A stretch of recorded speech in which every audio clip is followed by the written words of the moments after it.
Welcome back to the show, Friday, April 2nd. My name is Ryan Hulsebos, and you are watching or listening to our fourth show of Goal Line Extended, a new show out of the Lacrosse Flash Podcast Network. We are glad that you're here and hopefully enjoying the show as we are now in the middle of week 2 of production. Things are going great, and we're hoping to keep this train moving because it's moving in the right direction right now. And this show is moving in the right direction because joining us now is a 2-time PLL champion for the Whipsnakes Lacrosse Club, the recipient of the 2020 Face-Off Specialist of the PLL Championship Series, and a member of that 2020 Championship Series tournament team, as well as a finalist for the 2020 MVP. He was also a first-team All-Big Ten selection and a Big Ten Specialist of the Year during his time at Rutgers, as well as one of the newest members of the NLL, New Albany franchise that has moved from New England. Joining us now, not the one and not the only, because my dad actually knows another guy named Joe Nardella. Guy just goes by Joey. But joining us now, Whipsnakes Face-Off Specialist Joe Nardella. Joe, what's going on, my man? Ryan, thanks for having me. I'm really excited to be on the show today. Looking forward to talking shop with you guys and seeing what the conversation brings. Oh, absolutely. Hey, I want to start with Rutgers because the plan was to have you on the show last week before that game with Maryland, because I wanted to give you sort of like a chance and a platform to speak your mind about it, because I listened to the post game and they were giving you a hard time. They really didn't let you speak your mind there. So being a Jersey guy, really by default, a Rutgers backer, especially when they're good, I wanted to make sure I gave you that chance. Obviously, did not go as hoped. The game, the outcome, we ran into that timing conflict. So we pushed the interview back to today. But you guys had an early lead. All was looking pretty good. And then that run the Terps had there at the end of the first, into the second quarter, seemed to really just take the wind out of the sails. A few failed clears there in the second. But you look at this game, second time around against Maryland, and this one was absolutely better than that last one. 4-2 on the season. Your last 4 games of the regular season against those 4 teams that they took care of fairly easily earlier in the season: Ohio State, Penn State, Johns Hopkins, and Michigan. But looking at it now with the schedule ahead before the Big Ten tournament, now it's a second time seeing Maryland. They'll run into them again at some point down the line. How far do you think this Rutgers team can really go? I have them as my sleeper team for the Final Four, and thanks for not having me on last week, because you saved me the embarrassment of going on air and saying that Rutgers is going to beat Maryland twice in a row. I do think Maryland is a team that's going to be in the Final Four. I think the Big Ten has a ton of great athletes, and Maryland's really battle-tested. They're super deep, and they just keep coming at you with consistency and execution all game. So although Rutgers didn't pull this one out, I think 11-9 in the fourth quarter, they get a man-up opportunity. It seems almost like they're going to push to tie the game, but then Maryland does what they do best and just kind of stay steady, hold it down, force Rutgers into a few bad plays, and they come out on top. Definitely a better showing than game 1. I do think going into these last 4 games, Rutgers needs to take those 2 losses from Maryland and learn and build on both those experiences, right? That's the team they're chasing. That's the team they're after.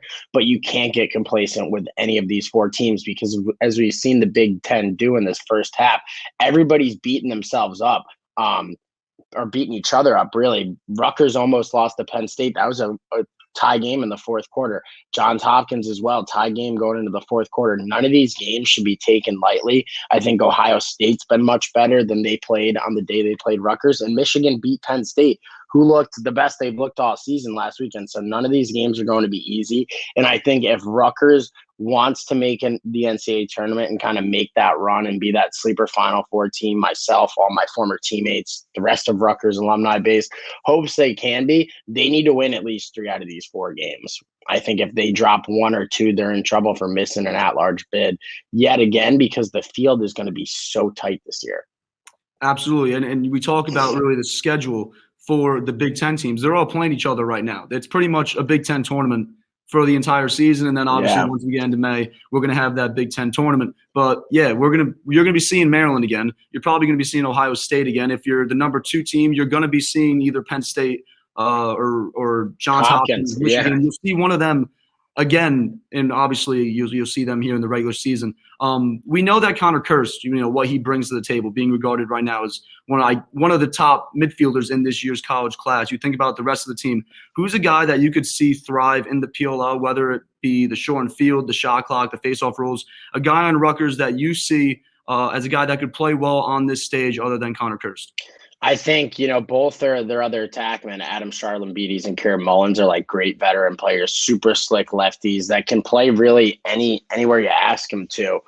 Within an offense, they're no ego team first guys, and I think that's why you see a ton of chemistry with that attack unit. And I have so much fun watching those boys and been grown pretty close with Kieran and Adam over the years. Adam actually started his first year when I was a senior. So he's like the last one from the teams that I was on, still a part of the program.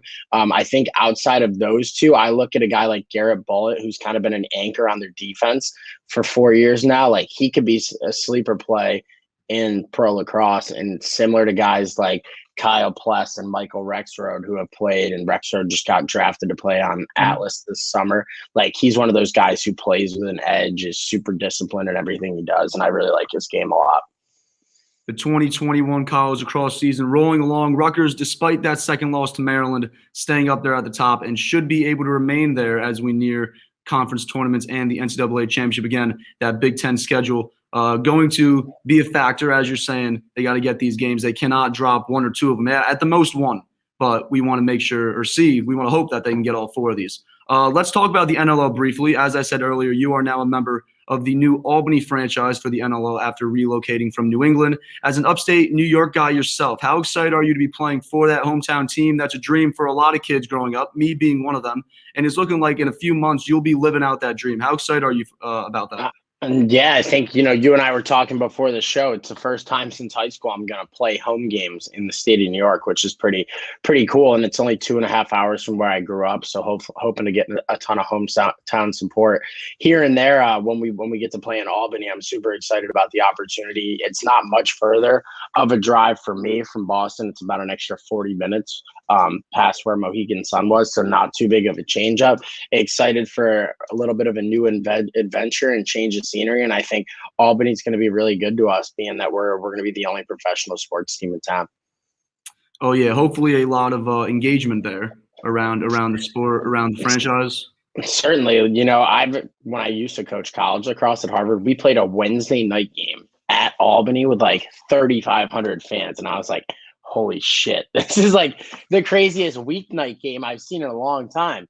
Right. So I do think because of the University of Albany's success, because of like how transcendent the Thompsons were with their run when they were there, and how good of a job like Coach Scott Marr and all his assistants have done building that program over the last 10 decades and recruiting a ton of kids from upstate New York, they've gained that sense of community around that team. And I'm hoping that we can do a lot of the same things.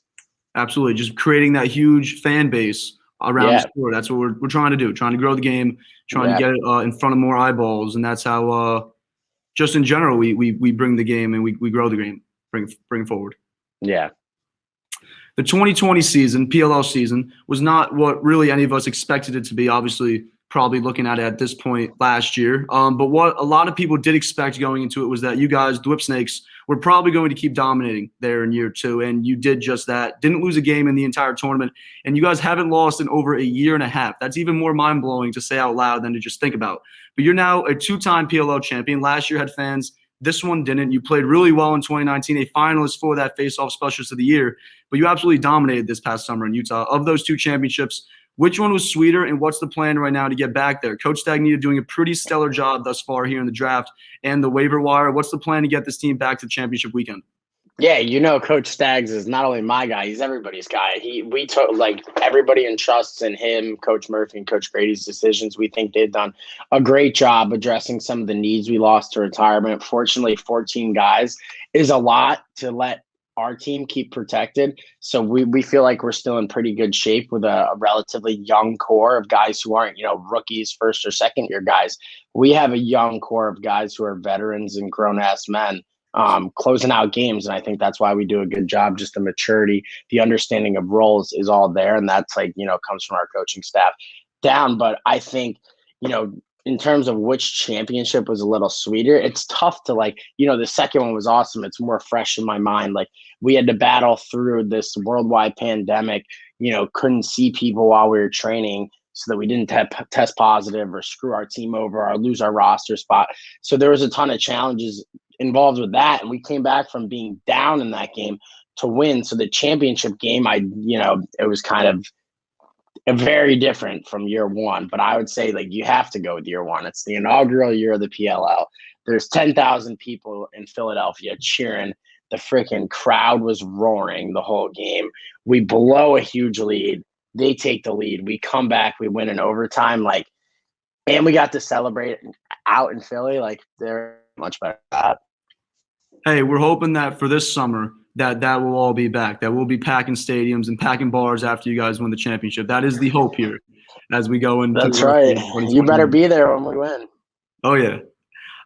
As a former athlete and then in watching and talking to athletes, there's always that moment where it seems like in a game everything's clicking, everything's firing on all cylinders. When it comes to lacrosse, that's you being the face-off guy dominating at the stripe, defense and goalie holding up on their ends, and then the offense doing their thing. During that championship game, you guys got off to a slow start, but then that fourth quarter rolled around, and it seemed like that was the moment when everything just came together. Everyone talks about Zed scoring all those goals in the fourth quarter, but then I always like to bring up, who was it that won all those faceoffs and added possessions, as you did in your interview with the postgame guys? I'm looking back at him right now. When was that point, whether it was in the tournament or in that game where it was like, hey, we've got this. We're taking this thing home again this year. I think when we realized, like, when it was 6-2, there might have been a TV timeout, and we're like they felt like they had all the momentum, and they did.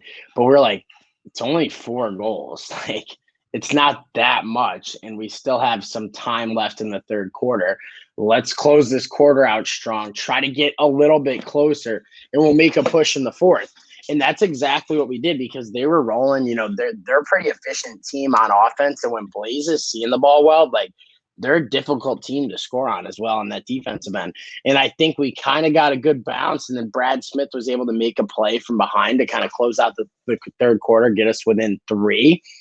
And following that, it was just kind of a flurry. We scored won the face-off, and Zed scored. So it was like 2 quick ones, and now it's 6-5, and we feel like we're right back in the game, right? And anytime throughout a lacrosse game, you can feel it, whether it be watching and you see on the sidelines or on TV and you hear the kids yelling on the bench. Like, college lacrosse is a great example of this, because there's more guys. You can hear the sidelines more. You feel the tide turn, and it's really hard to dig in and make the right play every single time when you're feeling that pressure. And it's really easy to play loose when you got that on your side. So I think once we hit that, like when it was 6-4 and we scored to make it 6-5, that's when we felt like we were back in sync again. And we didn't look back from that point. I think we continued to rattle off, 7 more from that point forward to finish 12-6, which is pretty wild. You brought up Brad Smith. He wasn't with you guys in 2019, obviously, though, with you guys in last year's championship series. He brought so much to your team in playing midfield, playing attack, being able to go back and forth, and obviously find the back of the net for you guys a handful of times. What did a guy like him bring to the table, just in the locker room, and then when it came to the field? I think overall, just like versatility on the field, a steady presence, a great two-handed presence, and a really smart, like, fundamental and a super unselfish lacrosse player. And I think Brad does an excellent job, and his stats show this pretty clearly. He does an excellent job both scoring and feeding. So he's constantly got the respect in both regards of the defense as a scorer and a feeder, and that opens a lot of other guys up. So he's a great piece with the 2 other big-time middies we got in John Haas and Mike Chanenchuk. And obviously, when you got a guy who can play that versatile, who can distribute, who can dodge from anywhere on the field, you have a true 2-way, like, Team USA midfielder in John Haas, and then the best 2-point shooter in the league in Chanenchuk. Like, that's a hard 3 to cover, because they're all very, very different, right? And I think in terms of like locker room presence, Brad Smith's like your typical laid back, super chill, like funny, awesome to be around guy that, like, I don't know anyone who doesn't like him. So he's another great addition to our locker room. We're super happy. Like, that's actually just a great draft pick from Coach Staggs, knowing it's a guy whose stock probably dropped because he was hurt his senior year, but Coach Staggs knew how good he was, being someone who's super, he's known Brad since he was in high school and followed his college career. So he kind of had a little bit more intel on what type of player he would be, was confident he'd return to form and even exceed where he was in college, and he totally did that. So although he wasn't on the field in 2019, he was there for the championship game with us. Like, he got to experience that, as well as a couple other guys like Jacob Stover, our backup goalie. Same thing. He didn't play or dress for the game, but like, he was on a roster and on that team in the locker room for the bubble. And like guys like that just got a feel for what we were like as a group early, which was super easy to kind of allow them to just be cohesive with all of us once we got there. You bring up Shannon, Chuck, and Hollis, and then now we're looking at this entry draft. Chris Islanian gets added. Brian Cole gets added. Matt Abbott just got added through the waiver wire, just building up that midfield, building up that offense, and that just allows you to win more faceoffs and get to those guys and let them do the damage. Sounds like a pretty good recipe to me. Yeah, for sure. A face-off specialist has only won the MVP once in professional lacrosse. It was looking like you were possibly going to make it twice last season, but that one time was Greg Gorenlian back in 2015. You were not just in that conversation, but towards the top of it. That recognition towards the face-off position during a time where it seems like everyone is trying to get rid of the face-off with all the new NCAA rules. But what have people been saying? I know you have your kids at the face-off factory. What have people been telling you, regarding that recognition that, not just you, but the position demanded in the 2020 championship series? I don't like to talk too much about myself in that regard. I didn't get the award, so it's like a moot point to, even discuss me and the words MVP at this point. But I do think for, kids looking up to play at the next level, them just seeing that it could be possible to be talked about as one of the best players on the field or best players, collectively is something that that's what I aspire to do, is motivate those kids, give them a positive influence, a positive role model to look at and strive to be. And I think sometimes you get pigeonholed as a face-off guy, and I always am a big advocate of continuing to work on your skills and try to be the most well-rounded lacrosse player you can be, because the face-off position requires, if you're going to be super successful and be super efficient at getting your team possession, the ability to pick up the toughest ground balls, fundamental number one, and make passes under pressure, right? Fundamental number two. So I think kids who can't do that, they don't have you're really limiting your opportunities down the road. So for me to be mentioned in that conversation, obviously is super, super humbling. But what I would like the young kids kind of seeing that to recognize is that's not just me clamping the ball and working on faceoffs. That doesn't happen by just taking faceoff reps. I do so much other stuff to prepare myself, just being a lacrosse player, in terms of running, strength and conditioning, wall ball, mindset work, all of that goes into the picture. And I think if they can realize that and recognize that if you do a lot of those things, you're going to be a better player and maybe someday get mentioned in a conversation like that. That's really my goal and hope with all this.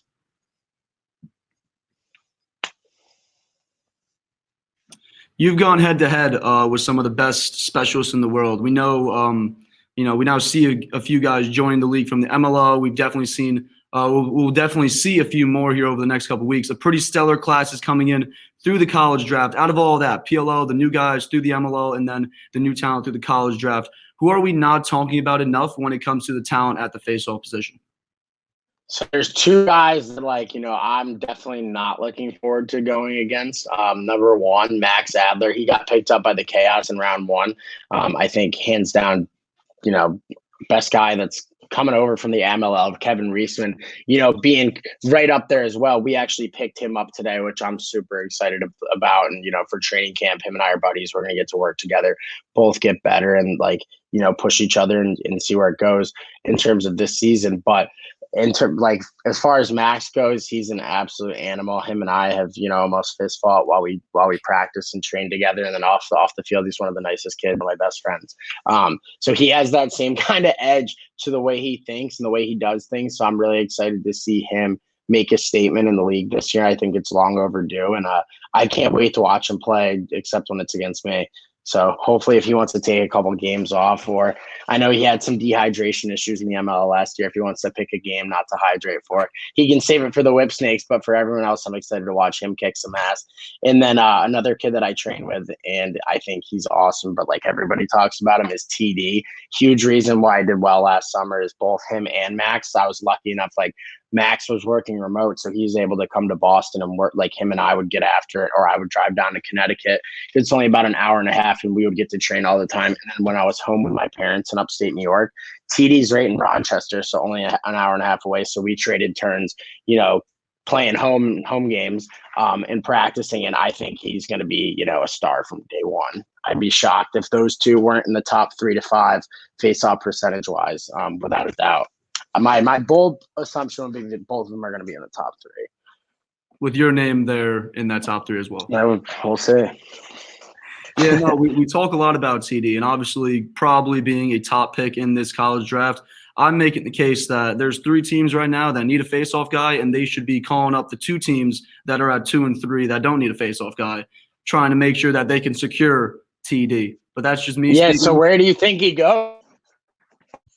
I think we see the Archers, Redwoods, or well, I guess not the Chaos anymore. So make it 2 teams because the Chaos just figured it out. Listen to this. Archers and Redwoods definitely want him at 4 or 5, right? Yeah. What about the Water Dogs? So how do you not take them? You're a new team, right? You went 1 and 3 in group play, really 1 and 4 overall. You got the ball a decent amount, but I love Jake Withers, great kid. He's a great face-off guy. It's the same thing that happened with me when I played for Boston. I wasn't a bad face-off guy. They drafted Trevor Baptiste because he's a 70% college kid. That's business. That's pro sports. How do you pass up on the greatest kid of all time? I know. For someone who's not 100%.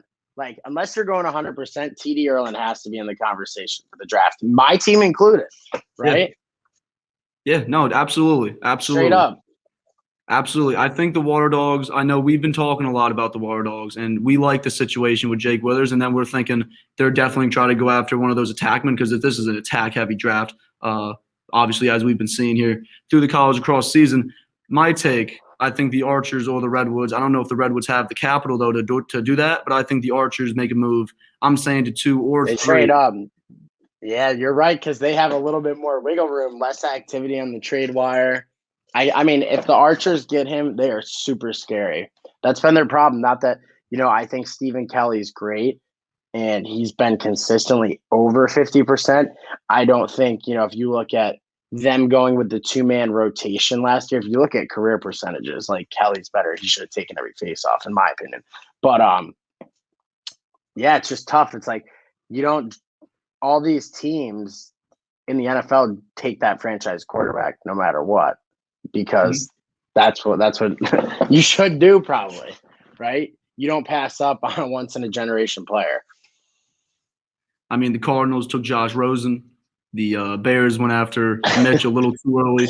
I don't know if those guys are transcendent talents. They weren't breaking the passing record in college football, but I guess it's a bigger sample size that we're working with. I probably should have thought that one out. TD, setting records probably won't be broken. That's they're so high, so good right now. Moving back onto the PLO and your team, we talk about all the guys that the Whipsnakes are adding, and then we'll obviously continue to add here over the next month or so. But your team lost a handful of vets this offseason. Ty Warner, Joe Lacasio, Brett Schmidt, Jeremy Sievers, just to name a few. The leadership those guys bring can't be overstated, the leadership they bring to the table. Definitely, that was a big part of both of those championship runs. What will you miss most about those guys, having them on the field, in the locker room? I know a few of them, on the field, Ty Warner being a really important piece there on faceoffs. But just in general, what are you going to miss about those guys? Yeah, Ty was that true number 1 cover guy from the D-mid position, an absolute animal on ground balls. I loved playing with him. We're all going to miss him. He's on to doing different things in his life, and we're super proud of him. I think he, hopefully we get him back at some point. But I think Matt Abbott and Charlie Hayes are a great spot to start when trying to stop that gap that we lost with him.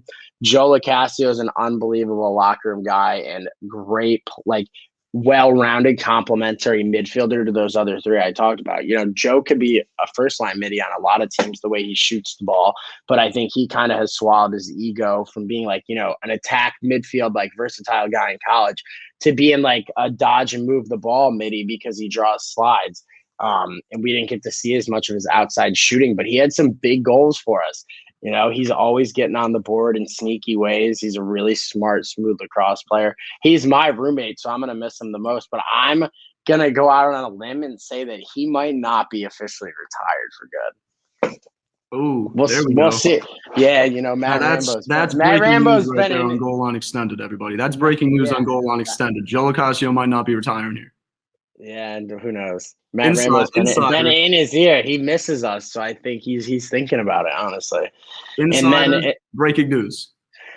As far as Sieverts and Brett Schmidt go, those guys are awesome. They're like, the true adult fathers in our locker room who take care of all of us and keep us all on task. And like, they love to have fun just as much as we do in terms of like ball busting in the locker room and fucking with each other. But those guys are like great dudes who keep us super level headed, and like they step up in big times and like know how to calm the group in those big moments. As you saw, Sieverts got us to the championship with that great play against the Redwoods. But Brett Schmidt was like our suite mate. So the first day we were in quarantine when we first got there, like me and Lacrosse are locked in our room, and we noticed there's like one of those suite doors, and like we're not supposed to be like going with the conjoining room. We're like, who's in here? And it was Brett and Joe McCallion. So we like popped the door open, and we felt like we were having a party with the four of us, just like hanging out and watching movies and ordering food and stuff while we were locked up before our test came back. So I'll really miss him a lot. He's a great guy. We're back in college, it seems, Joe. Back in And college. that's exactly what it was like. Except people were doing your laundry for you in the hotel. Oh, there we go. There we Your go. sheets. Yeah. Joe, I want to thank you, man, so much for joining us. The 2020 Face-Off Specialist of the Year and a two-time PLO champ, hoping to make it 3 here in 2021. Before I let you go, looking ahead to the 2021 season, simple question, what are you most excited for? To get back on the field and get to travel to cities and play in front of fans. Our game is best when it's shared. And I love playing in front of like kids, parents, everybody, inspiring other people, and, just making my family and my friends proud and getting to watch that in person. There's no experience like that. So that's what I'm most looking forward to. Joe, appreciate you coming on the show. For everyone watching or listening, make sure to hit up Joe on Instagram and Twitter at JNards. Take it easy, my man. I hope to talk to you soon. Ryan, you're a beast. Thanks for having me. I'll see you guys again later. Oh, yeah. Take it easy, my man.